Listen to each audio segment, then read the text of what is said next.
Hi, I'm Danielle Ingram, and this is part two of my cell signaling project. And the disease I chose was botulism with the ligand and receptor acetylcholine. So, like I said, I chose botulism. And the second question asks what type of receptor protein is involved in the pathway. And the receptor protein that is involved is the G coupled protein receptor.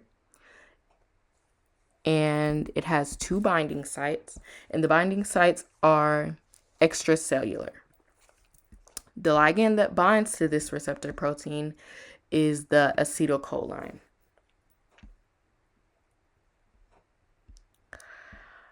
Are there any second messengers involved? Yes, the second messenger would be IP3,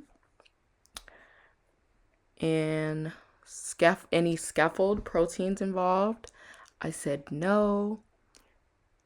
If there are any protein kinases involved, I also said no. And then for part D, I said the acetylcholine G coupled protein receptor is the G protein that is involved. And next, it wants for number 5, I'm going to explain the steps in the abnormal signaling pathway, which led to botulism. And the botulism disease causes the acetylcholine ligand to not bind to the acetylcholine G coupled protein receptor. Therefore, the cell signaling pathway doesn't even get to start. This is a picture of the botulism toxin cutting the snare protein so the acetylcholine doesn't get to reach the receptor. Okay, this is the normal signaling pathway, and acetylcholine binds to the acetylcholine G coupled protein receptor, which then causes phospholipase C to create IP3.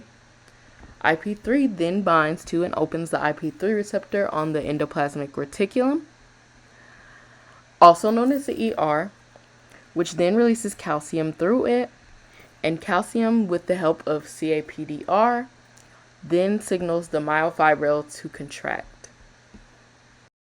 Question 7, it asks what type of cell response is generated. Is it nuclear or cytoplasmic? And I said cytoplasmic, and it causes muscle contraction. For number 8, it asks how is the signal terminated?